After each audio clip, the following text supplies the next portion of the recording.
Waalaikumsalam warahmatullahi wabarakatuh. Yang terhormat kepada Bapak Nur Habib Mustafa selaku pembimbing Mapel Fikih di Manfaat Madiun ini dan teman-teman yang berbahagia. Sebelum mengawali diskusi kali ini, mari kita membaca basmalah terlebih dahulu. Bismillahirrahmanirrahim. Langsung saja kita perkenalan ya. Perkenalkan, nama saya Binta. Bisa dipanggil Binta. Dan tentunya teman saya yang di samping saya ini. Langsung perkenalan aja, Kak. Perkenalkan, nama saya Anissa Karisma Fatmawati. Bisa dipanggil Anissa. Saya dari kelompok 2. Di sini kami akan memoderatori jalannya diskusi dari kelompok 1 yang berjudul analisis kasus utang piutang dibayar dengan pembunuhan di Kampung Malang, Surabaya dalam konteks fikih jinayat.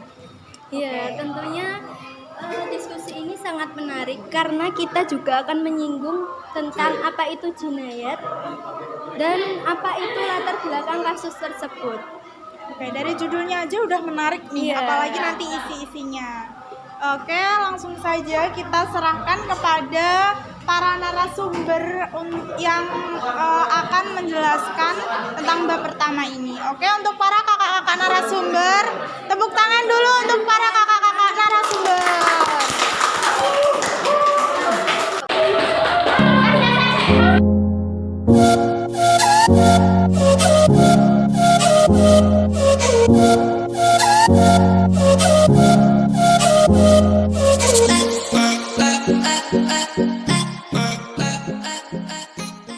Ini kakak-kakak narasumber dari kelompok 1 ini cantik-cantik semuanya ya. Cewek semua soalnya. Langsung saja sebelum membahas ke materi, kita perkenalan dulu untuk para narasumbernya karena pepatah mengatakan tak kenal maka tak sayang, jadi kita perkenalan dulu. Silakan kakak narasumber. Perkenalkan, nama saya Lailatul Tasya Ramadhani, biasa dipanggil Tasya. Di sini saya sebagai narasumber 1. Terima kasih. Assalamualaikum semuanya. Waalaikumsalam. Terima kasih yang sudah menjawab, semoga masuk surga. Amin. Amin. Tidak menjawab, semoga tidak masuk amin. Langsung saja perkenalkan, nama saya Naswa Royani. Saya di sini sebagai narasumber 2. Terima kasih. Halo teman-teman semua, perkenalkan nama saya Afifah Aulia Rahma. Saya di sini narasumber 3. Perkenalkan, nama saya Amelia Juwita Indasari sebagai narasumber keempat. Perkenalkan, nama saya Audi Fitri Amalia sebagai narasumber kelima. Perkenalkan, nama saya Xeren Jalfa Opinila narasumber ke-6. Perkenalkan, nama saya Aurelia Jaya sebagai narasumber ke-7. Oke, jadi sekian perkenalan dari kakak-kakak narasumbernya. Langsung saja kita pergi ke karena pasti teman-teman semuanya juga udah kepo. Apa sih yang dipresentasikan ini gitu? Oke, Gak siap langsung saja. dengan kasusnya juga. Langsung saja kita serahkan kepada kakak narasumber. Oke. Dari kasus yang akan dibahas nanti, mungkin langsung dijelaskan oleh narasumber kita. Nah, untuk hari nanti sebelum masuk ke ini pembahasan, kita bahas dulu apa sih itu analisa kasus. Nah, jadi menurut sumber yang saya baca, analisa merupakan bentuk tidak baku dari analisis. Maka penulisan yang benar sesuai dengan EYT atau ejaan yang telah disempurnakan menggunakan kata analisis. Nah, jadi kata yang bagus sebenarnya adalah analisis. Nah, analisa sendiri adalah penyelidikan terhadap suatu perbuatan, larangan, dan sebagainya, atau untuk mendapatkan fakta yang tepat, yaitu asal usul, sebab, penyebab, sebenarnya, dan sebagainya.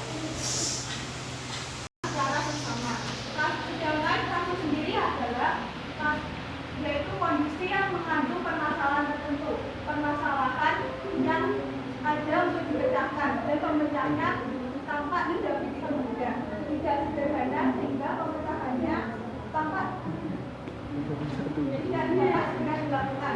Nah, lalu dapat kita simpulkan analisa kasus ini adalah penyelidikan terhadap suatu kasus guna mendapatkan suatu informasi yang tepat untuk dapat membantu menyelesaikan suatu kasus.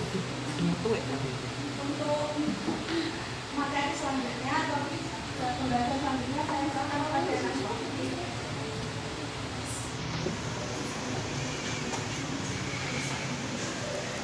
Nah, di sini saya akan menjelaskan kira-kira utang piutang. Istilah utang piutang terdiri dari dua mata, yaitu utang dan piutang. Pengertian dari utang adalah tunai dan non tunai apabila dipinjamkan oleh seseorang dari orang lain. Sedangkan piutang adalah tunai dan non tunai apabila dipinjamkan oleh seseorang. Dari sisi atas dapat disimpulkan bahwa utang piutang tidak harus berbentuk uang. Bisa saja berbentuk barang, bahkan dalam bentuk jasa. Dalam istilah utang piutang biasanya adalah barang dibolehkan selama transaksi itu kebaikan. Untuk selanjutnya akan dijelaskan oleh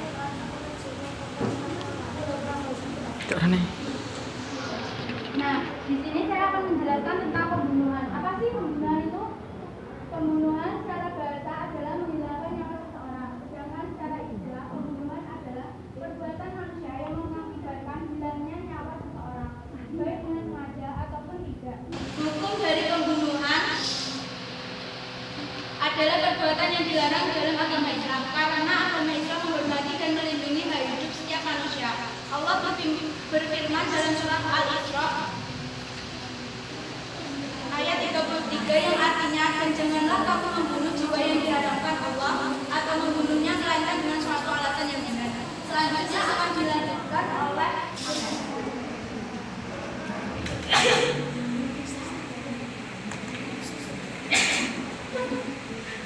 saya di sini akan menjelaskan tentang pelaku dan korban dalam peristiwa pembunuhan di kampung Surabaya. Pelakunya adalah Astini Sumiati yang merupakan pengutang atau orang yang berutang, dan korbannya sendiri merupakan Puji Astuti, Sri Astuti, dan Rahayu. Mereka bertiga merupakan orang yang meminjamkan uang kepada Astini Sumiati. Dalam pengakuannya, Astini juga mengaku telah membunuh dan memutilasi 2 orang tetangganya, yakni pada Rahayu dan Sri Astuti pada tahun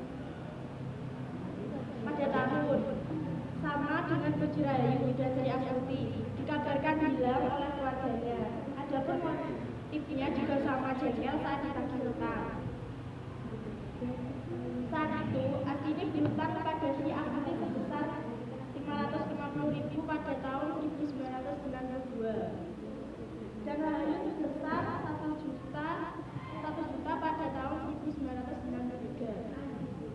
Kepada polisi Astini mengaku telah menghabisi nyawa Rahayu sekitar bulan Agustus tahun 1992. Sedangkan Sri Astuti dibunuh pada 1 November 1993.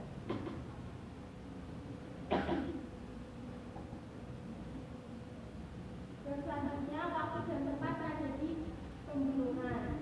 Sore itu pada tanggal 4 Januari 1996 di Jalan Kampung Malang Utara, Satu Wonorejo, Tegalsari, Kota Surabaya, Jawa Timur.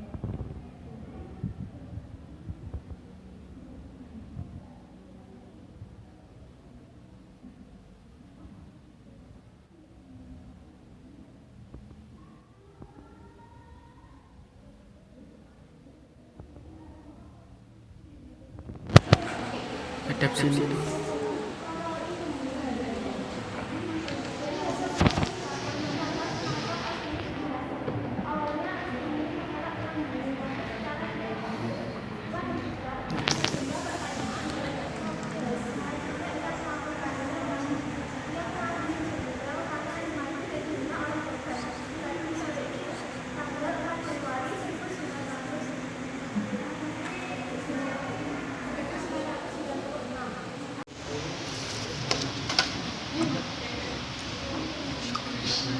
Selanjutnya saya akan menjelaskan sanksi yang diterima oleh pelaku.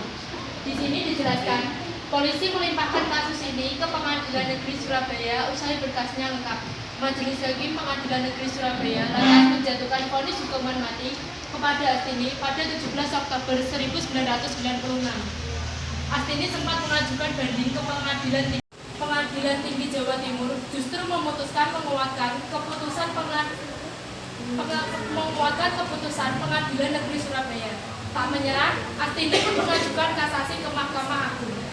Pada Juni 1997, Mahkamah Agung memutuskan tetap sama, menjatuhkan hukuman mati seperti amar putusan di Pengadilan Negeri Surabaya dan Pengadilan Tinggi Jawa Timur. Ia sempat mengajukan peninjauan kembali ke Mahkamah Agung, tapi hasilnya sama. Langkah terakhir, Astini kemudian mengajukan gerasi kepada Presiden Megawati Soekarno-Putri. Upaya Astini untuk bertahan hidup kandas. Permohonan gerasi Astini ditolak Presiden Megawati pada 9 Juni 2004.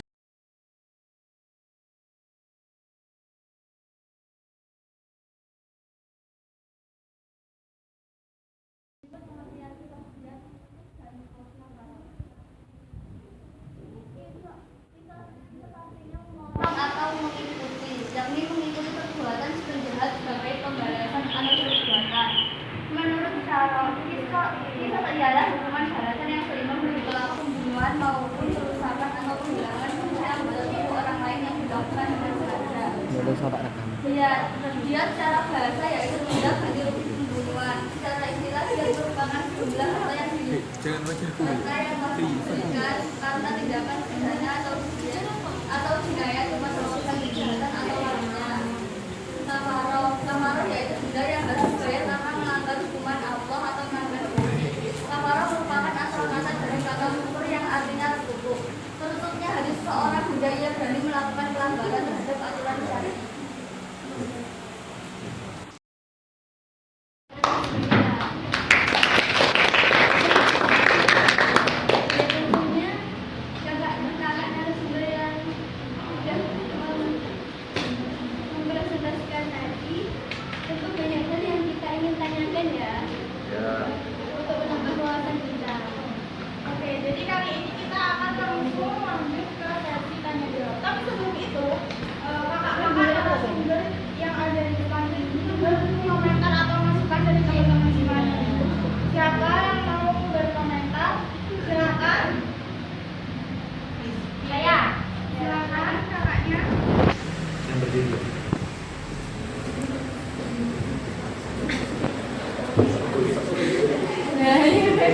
Suaranya narasumber kurang keras, mungkin kalau bisa ya lebih keras ya kan, soalnya kan ada yang di belakang juga, nanti takutnya nggak kedengeran soal yang materinya yang disampaikan. Udah gitu aja. Bisa diterima ya komentarnya. Oke, lanjut. Apakah ada komentar lagi dari teman-teman semuanya? Dari kelompok lain mungkin? Jika nggak ada komentar, langsung lanjut aja ke sesi tanya jawab. Ini kakak narasumber nih kayaknya udah siap dihujani pertanyaan dari teman-teman semuanya. Bisa jawab ya. Oke, langsung aja.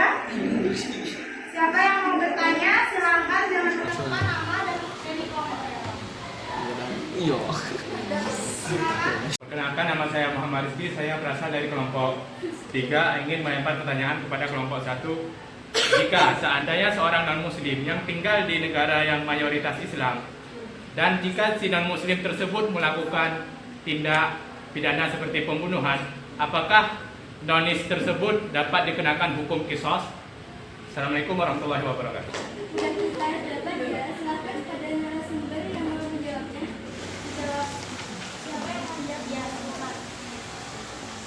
Saya akan menjawab pertanyaan yang pertama tadi.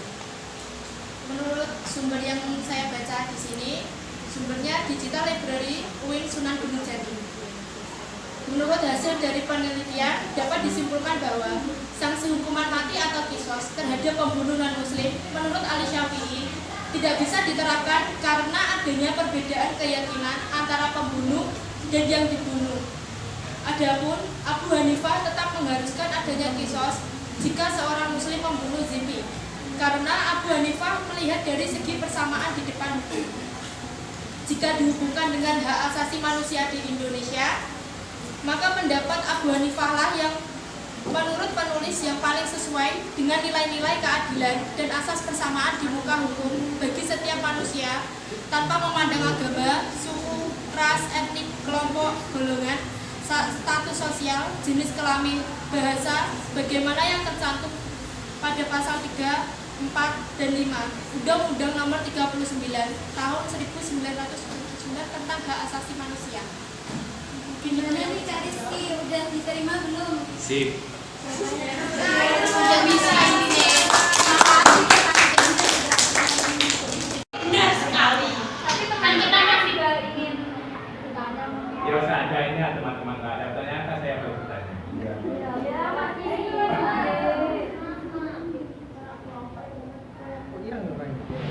Gimana kelompok lain?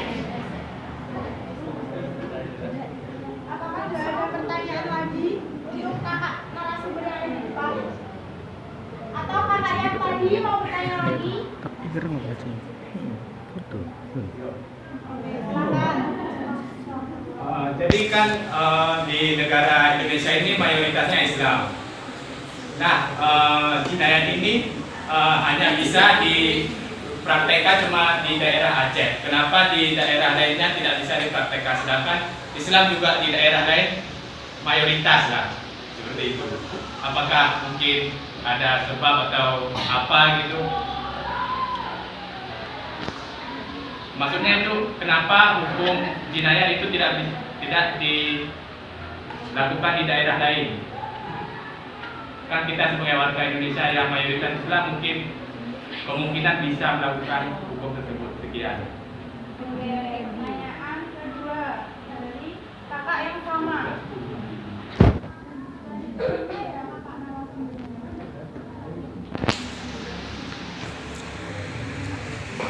Kayaknya ini narasumbernya ini masih pada diskusi. Jadi untuk pertanyaan yang kedua bisa diulangi. Jadi intinya itu kenapa negara Indonesia yang mayoritas Islam tidak bisa menerapkan hukum jinayat tersebut? Apakah sudah bisa diterima kakak narasumbernya?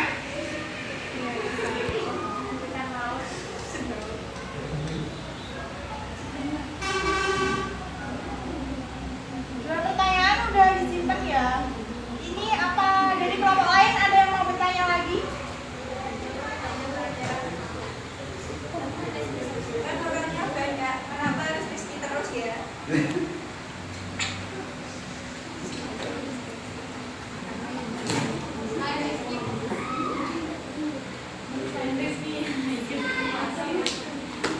Selain kakak yang tadi yang mau bertanya,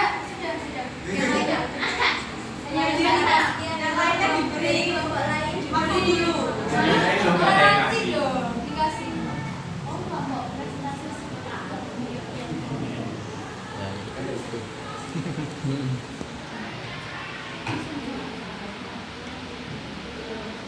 Oke, Kak, apakah kakak narasumbernya sudah ada jawaban?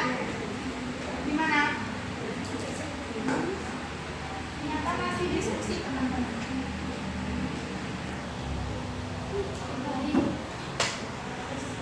Gimana kalau narasumber sudah ada jawaban? Sudah. Sebelumnya maaf dulu ya. Kalau menyampaikan jawaban jangan cepat-cepat. Notulennya ke kontak-kontak enggak? Oke. Perlu didekteni. Gila. Warga madrasah yang dirahmati Allah, waktu zuhur telah tiba.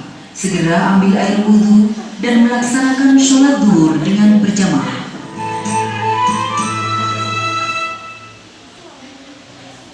Faktornya karena warga Aceh memandang pelaksanaan hukum cambuk di provinsi berjuluk Serambi Mekah itu hanya menyasar kalangan bawah.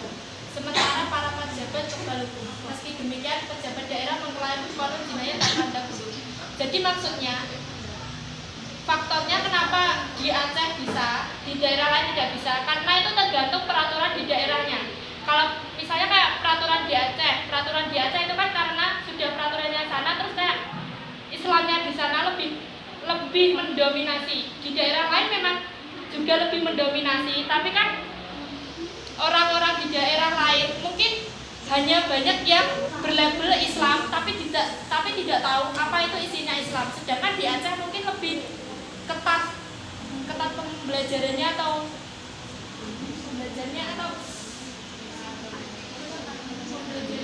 tentang ilmu agamanya. Nah, bisa diterima? Gimana? Bisa diterima?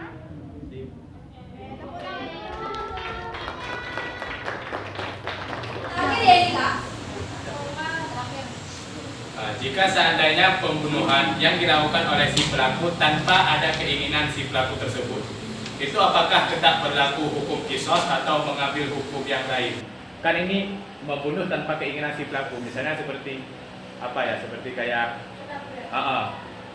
menabrak orang di jalanan. Apakah itu dilakukan hukum kisos atau bagaimana? Apa perdamaian saja atau emang harus mengambil hukum jinayat itu? Terima kasih.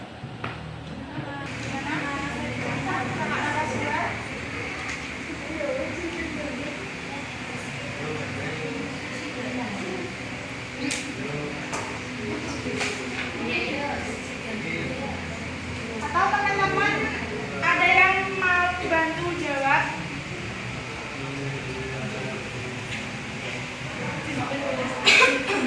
Semuanya.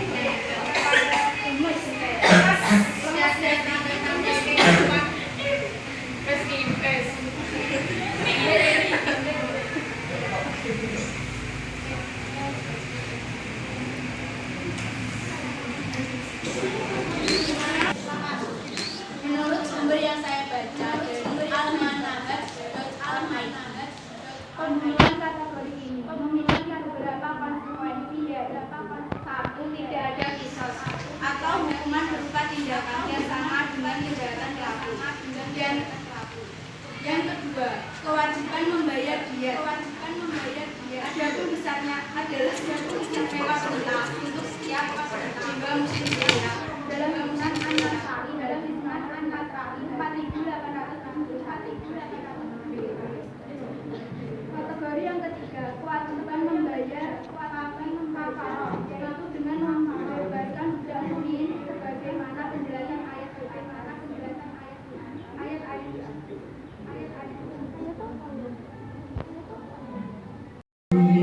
Terima kasih untuk para kakak narasumber yang telah menjelaskan dan juga untuk menambah wawasan teman-teman. Tepuk tangan dulu untuk para kakak narasumber kita. Sekarang bisa kembali ke tempatnya masing-masing.